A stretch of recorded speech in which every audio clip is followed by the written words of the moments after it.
সম্প্রতি ইসরায়েলের প্রধানমন্ত্রী বেনিয়ামিন নেতানিয়াহু গোপনে সংযুক্ত আরব আমিরাত সফর করেছেন এমন একটি খবর ছড়িয়ে পড়েছে। ইরান যুদ্ধের মধ্যেই নেতানিয়াহু মধ্যপ্রাচ্যের দেশটিতে গোপনে সফর করেছেন বলে দাবি করেছেন তার সাবেক মুখপাত্র জিভ আগমন। তবে এই দাবিকে ভিত্তিহীন বলে সরাসরি অস্বীকার করেছে আরব আমিরাত।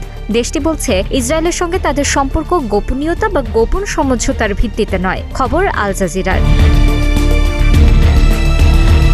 জিভ আগমন নেতানিয়াহুর সফরের বিষয়ে বলেন, তিনি প্রধানমন্ত্রীকে সঙ্গে নিয়ে আবু ধাবিতে গিয়েছিলেন, যেখানে নেতানিয়াহুকে রাজকীয় সম্মান দিয়ে অভ্যর্থনা জানানো হয়। এমনকি আরব আমিরাতের প্রেসিডেন্ট নিজের গাড়িতে করে তাকে বিমান থেকে প্রাসাদ পর্যন্ত নিয়ে যান। বিষয়টি নিয়ে প্রতিক্রিয়া জানিয়েছেন ইরানের পররাষ্ট্রমন্ত্রী আব্বাস আরাকচি। তিনি বলেন, নেতানিয়াহু কেবল সেই তথ্যই প্রকাশ করেছেন যা ইরানের নিরাপত্তা সংস্থাগুলো অনেক আগেই আমাদের নেতৃত্বকে জানিয়েছিল। আরাকচি সতর্ক করে আরও বলেন, ইরানের সঙ্গে শত্রুতা করা বোকামি এবং যারা বিভেদ সৃষ্টিতে ইসরায়েলের সঙ্গে যোগ সাজস করছে তাদের জবাবদিহির আওতায় আনা হবে।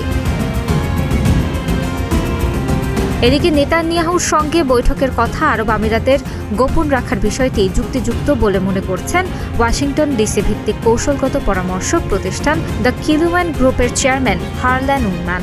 আল জাজিরাকে তিনি বলেন, যুক্তিগতভাবে আমার মনে হয় ইসরায়েল যা করছে তা স্বীকার করতে চাইবে না আরব আমিরাত, তবে যে কোনোভাবে বিষয়টি সামনে আসবেই।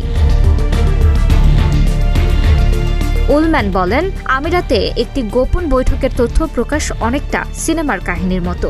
ঠিক কি ঘটেছে তা নিশ্চিতভাবে না জানা পর্যন্ত আপাতত বিভ্রান্তি চলতেই থাকবে। তিনি জানান, ইসরায়েল আরব আমিরাতকে ক্ষেপণাস্ত্র ও ড্রোন প্রতিরোধী সরঞ্জাম সরবরাহ করেছে। তানাজা আফরিন, প্রতিদিনের বাংলাদেশ।